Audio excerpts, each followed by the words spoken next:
I'm Mark Irons. Tonight on EWTN News Nightly, as malnutrition and starvation plague the people of Gaza, France makes a stunning announcement, what it plans to do and the global impact it could have. A new study reveals a grave situation. The U.S. birth rate hits an all-time low, what it means for the country and how we can change it. Plus, 2 Jubilees in 1 week.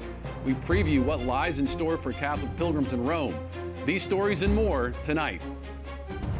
From EWTN, the Global Catholic Network, this is EWTN News Nightly. Thank you for being with us on the Feast of St. James the Greater. Our top story tonight, amid growing starvation in Gaza and a seemingly endless war between Israel and Hamas, some in the West are beginning to call for the recognition of a Palestinian state. Today, British Prime Minister Keir Starmer said the move is necessary for lasting peace. It's important to note he hasn't recognized it officially yet. However, his French counterpart, President Emmanuel Macron, announced last night that he will recognize a Palestinian state in September at the UN General Assembly.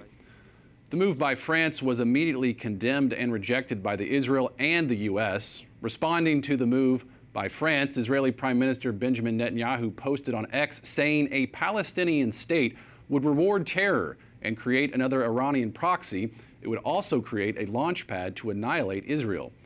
U.S. Secretary of State Marco Rubio echoed Mr. Netanyahu's concerns, saying the UN strongly rejects Mr. Macron's plan. This reckless decision only serves Hamas propaganda and sets back peace. Meanwhile, the situation in Gaza grows more dire by the minute. All 2.1 million people living in the Strip are said to be food insecure, and Gaza's health ministry says around 70,000 children are showing signs of malnutrition. And the people of Israel themselves are taking to the street in protest against their government's actions. For more, we'd like to bring on Aaron David Miller, Senior Fellow at the Carnegie Endowment for International Peace and a former Middle East hostage negotiator. Thank you for joining us. First off, 146 nations have recognized the Palestinian state. What sets France apart? It's an important key European power along with the Brits and the Germans. It's a member of the Security Council. It's a nuclear weapons state. And of course, if France's move would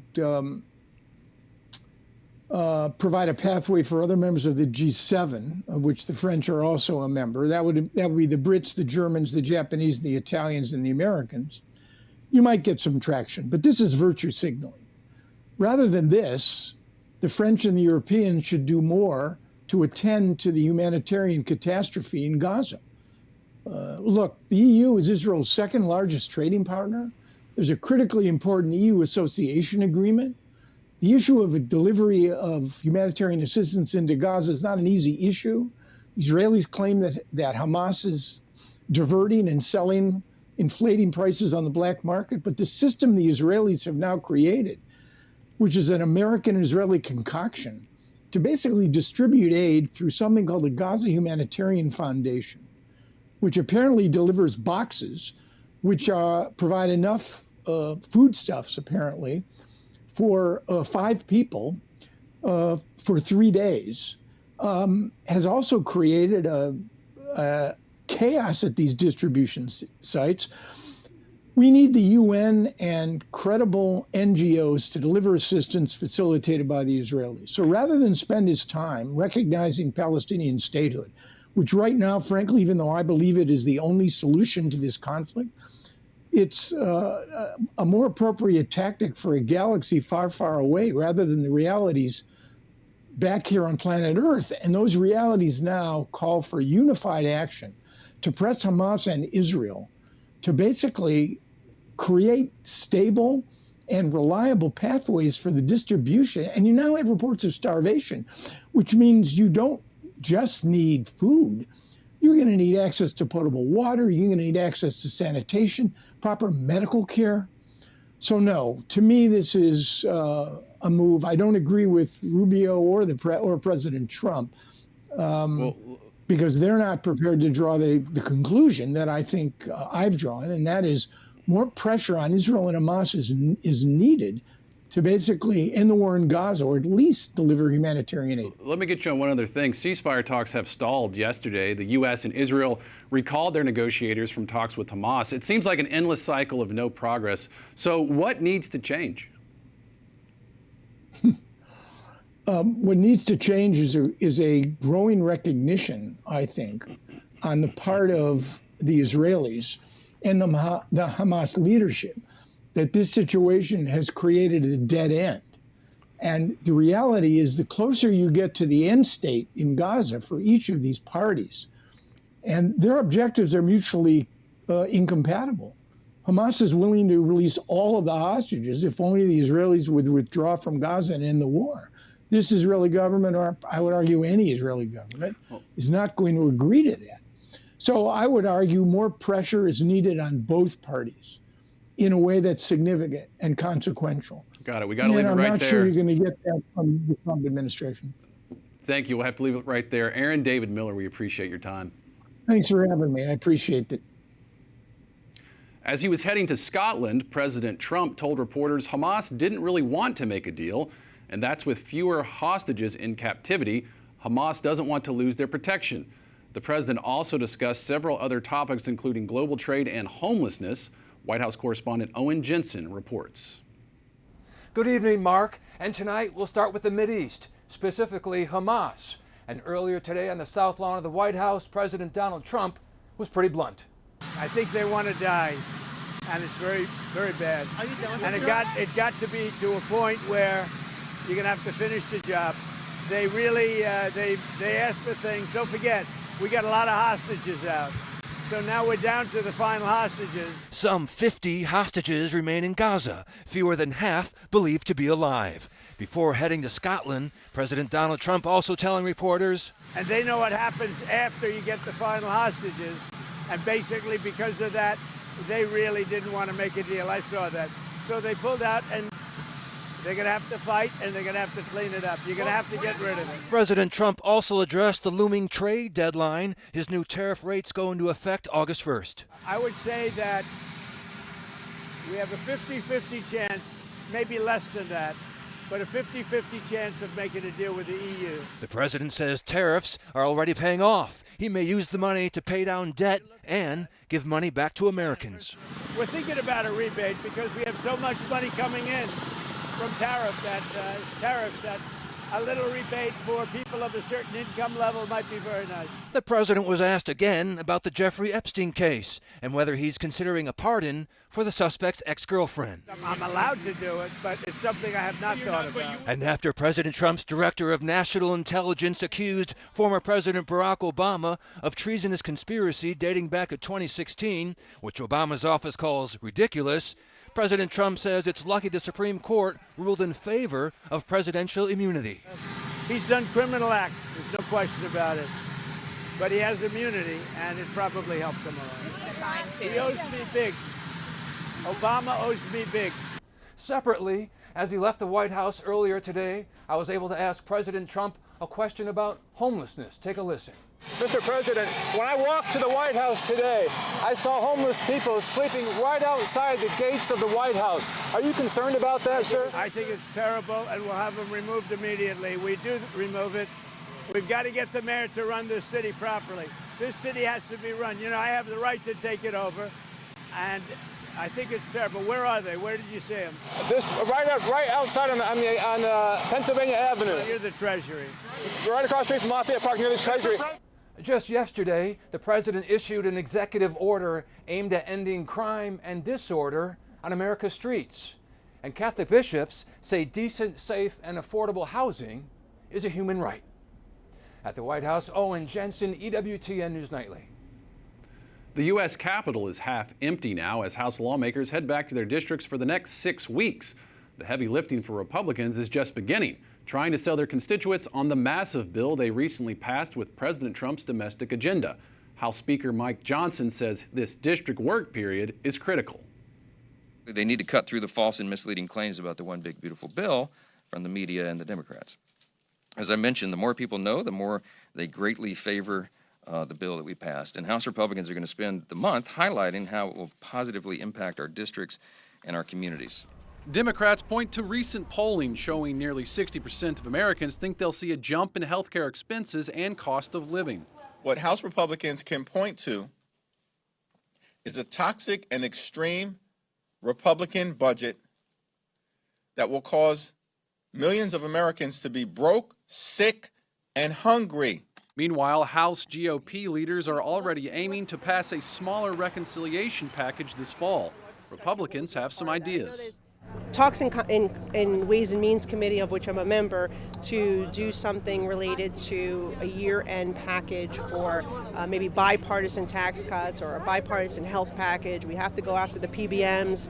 Pharmacy Benefit Services, or PBMs, negotiate drug prices with manufacturers and health insurance providers. And new guidelines for PBMs and Medicare Advantage may be part of a new package. Anybody that's in the Medicare Advantage system knows that there's some shenanigans that happen whenever the insurance companies get paid more by making use, basically categorizing you as sicker. Right now, Medicare Advantage and its more than 40 private plans enroll about 33 million people, more than half of all of those on Medicare.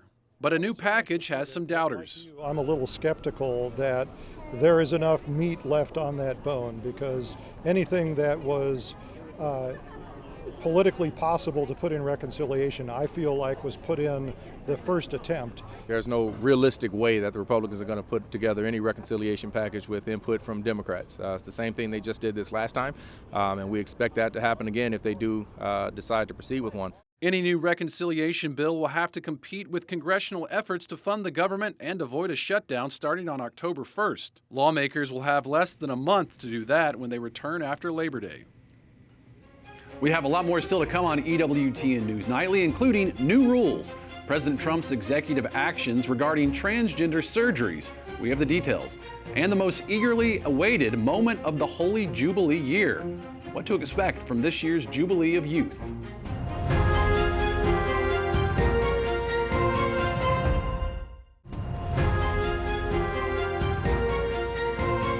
Amid new rules from the Trump administration, children's hospitals across the country are ending transgender surgeries on minors. Children's Hospital in Washington, D.C. announced earlier this week it will stop prescribing transgender drugs to minors.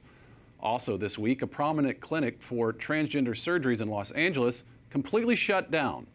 In January, Trump signed an executive order to prohibit hospitals that receive Medicare and Medicaid reimbursements from performing transgender operations or providing transgender drugs to anyone under the age of 19. Since President Trump returned to office, the hospital systems and individual hospitals that are ending transgender treatments are in California, New York, Washington, D.C., Colorado, Illinois, and Pennsylvania, among several other states. Reaction is pouring in after the Centers for Disease Control said the U.S. fertility rate is at an all-time low. The CDC says the new fertility rate is 1.6 children per woman.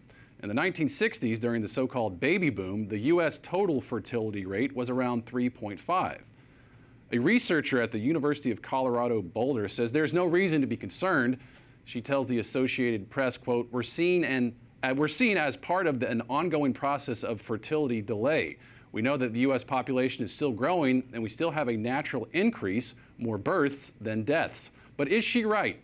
For more, we turn to Brad Wilcox, a professor at the University of Virginia and a fellow at the American Institute for Family Studies. Brad, great to have you back. First off, what do you make of the CDC numbers, and are you concerned? Yeah, it's troubling that we're actually hitting a record low here when it comes to fertility in America. Just 1.6 babies per woman now are being born on average in the U.S. And that means that absent immigration, the U.S. population would be shrinking. And even with immigration, we're seeing right now a majority of counties across the U.S. are shrinking because in part of this lower fertility rate that we've just heard about. Put these numbers in context for us. Are we really at half the fertility rate as the 1960s? Yeah, we're almost there, and we are below the replacement rate, which is 2.1 babies per woman on average. So this is a pretty marked decline that we've been seeing unfolding here in the United States. And it's partly a consequence of the fact that we're also seeing in recent decades a decline in marriage, which is one of the most important drivers of declining fertility here in the U.S. So how does the U.S. birth rate compare with the rest of the world? So we're still better off than much of Europe. But what I think is concerning is that we're actually seeing fertility falling in most developed countries across the globe. And so it seems like U.S. is kind of joining that broader pattern where for a variety of reasons, people are not getting married, and they're not having kids in the same numbers that they were, a generation or two ago.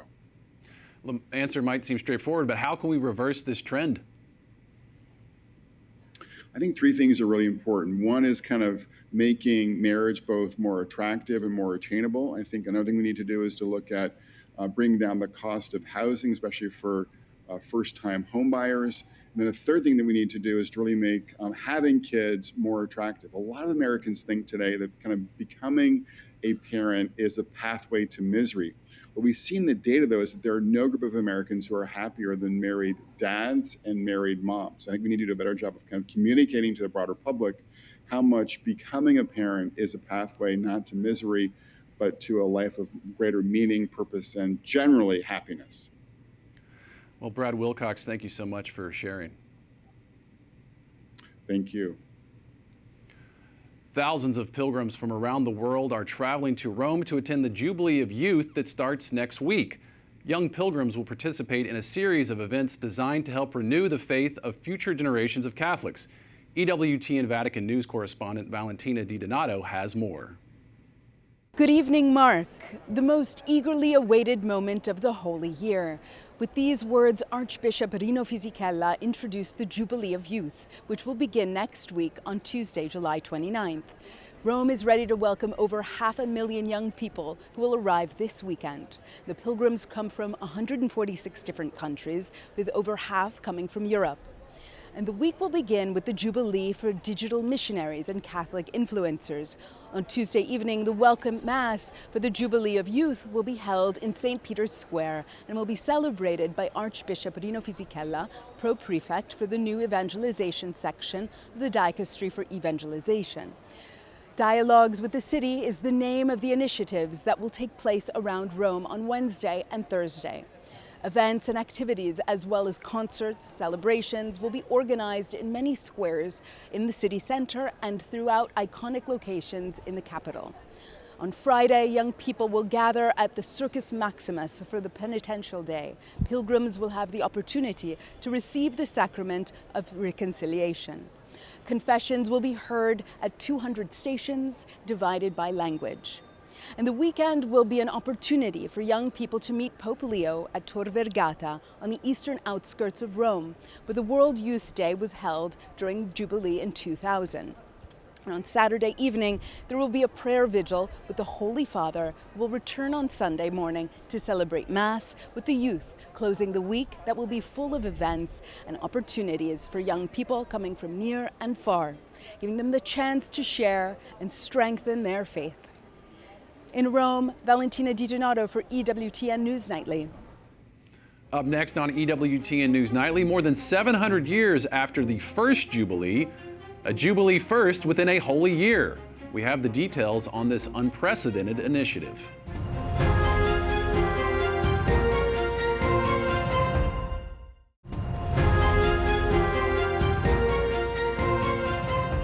The Holy Year Initiative, focused on young people, is not the only event taking place next week in Rome. On Monday and Tuesday is the Jubilee of Digital Missionaries and Catholic Influencers. This marks a milestone for online evangelization. The 2 days are set apart to celebrate, train, and inspire those called to evangelize on digital platforms. And our next guest is one of the participants. We turn now to Katie Prejean-McGrady, author and host of The Katie McGrady Show on Sirius XM's The Catholic Channel. Katie, great to be with you. With the Jubilee of Digital Missionaries, what are you most excited about?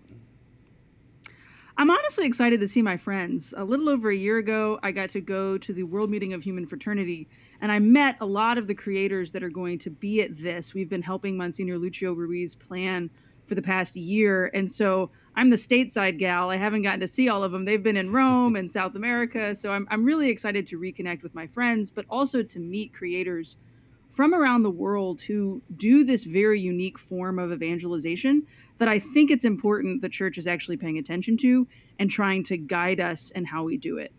Absolutely. I know you've described your mission as, quote, authentic witness and simple explanations of joy of Catholicism. What do you mean by that? I think there's a lot of going to the extremes in Catholicism, especially online, because it's very easy to be an extremist online. And I prefer to present normie Catholicism. And this is a phrase that I'm like determined to make a thing. Let's that make it a thing.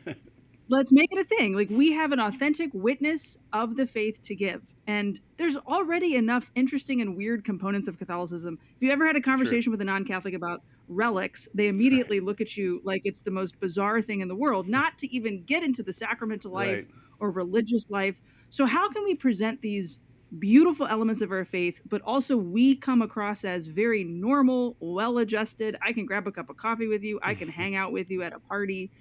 And then just doing that by sharing normal life. So whether it's about my kids or about conversations my husband and I have had, or the cool work that I get to do, I get to travel a lot and meet a lot of really cool people and go all over the place. And getting to go those places and bring people along, I think shows people there's this great adventure in our faith. So that's what I mean by it. When they had me fill out that little Padlet thing, I had like 30 seconds to do it before I had to go run and do something else. So I was like, what? I don't even think I've ever thought about what my mission is online. It's not to make money. It's not to gain followers. It's not to get contracts for other things. It's just to be myself. And I think that's really kind of an attractive component of some of the work I get to do. And I hope other people are doing that as well. I know other people are doing that as well. Well said. Great points. If people want more information on your Sirius XM show or your upcoming book, where can they go to learn more? Just head on over to my website, thanks for asking, katieprejeanmcgrady.com, and they can listen to me every afternoon on Sirius XM's The Catholic Channel from 1 to 3 Central. Katie Prejean-McGrady, thank you so much for taking the time. Yeah, thanks for having me. Today is July 25th and the feast of St. James the Greater. So who was he? St. James was one of the 12 apostles, and he shared the nickname Son of Thunder with his brother John, also an apostle. He was present at some of the most important moments in Christ's life, including many of his miracles, the Last Supper, and he was one of only 3 apostles who witnessed the transfiguration of Christ. He was also the first apostle to be martyred. St. James is also the patron saint of several countries, including Spain and Nicaragua. He's also the patron of pharmacists, laborers, pilgrims, and more. St. James, pray for us. This weekend marks an important feast day of the church as well. Tomorrow, the church celebrates Saints Joachim and Anne, the parents of Mary. The two are also featured in paintings found at the National Gallery of Art here in the nation's capital. Tara Mergener recently sat down with CUA professor Jim Sullivan to discuss the two saints and what their depiction in art tells us. And we'd like to welcome Dr. Jim Sullivan, Associate Professor at the Catholic University of America. Jim, thanks for joining us. First off, can you talk to us about St. Joachim and St. Anne and how they are represented in art? Thank you for having me. The Gospels make no mention of the parents of Mary. So what we know about St. Joachim and St. Anne comes from writings outside the Gospels, or apocryphal writings. What is certain is that the parents of Mary, who were the grandparents of Jesus, were deeply faithful to God and to each other. And how do we know that? Because from their love came Mary, the woman God chose to bear his son Jesus into the world. So artists usually depict the love of St. Joachim and St. Anne, or we see them at the birth of Mary or at the presentation of Mary in the temple. This scene in this painting is remarkable because it's rarely seen in artistic depictions.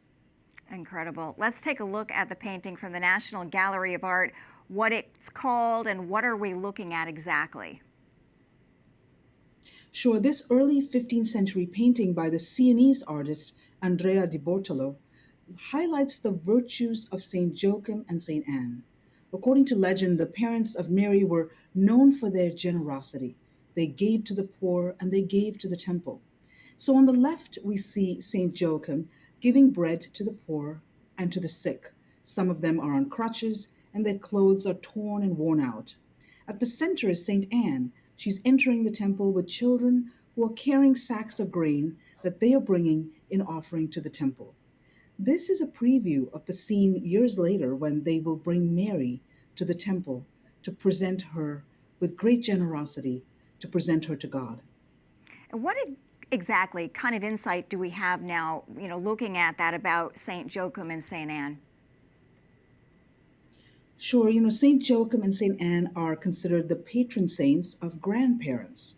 And we can assume that Mary learned to be generous to God from the example of her parents, Saints Joachim and St. Anne. So this painting really highlights their virtues, the fruit of their faithful love, who was Mary, their faith that God would bless them with a child in their advanced years, and their generosity to the poor and the sick who are loved by God. So love, faith, and generosity, these are some of the virtues that St. Joachim and St. Anne invite us to imitate as we celebrate their feast. Very moving, and absolutely. Jim, thanks for joining us. You're most welcome. We thank you for watching tonight. Remember, you can follow us on social media, Facebook, X, and Instagram at EWTN News Nightly. I'm Mark Irons. Good night and God bless.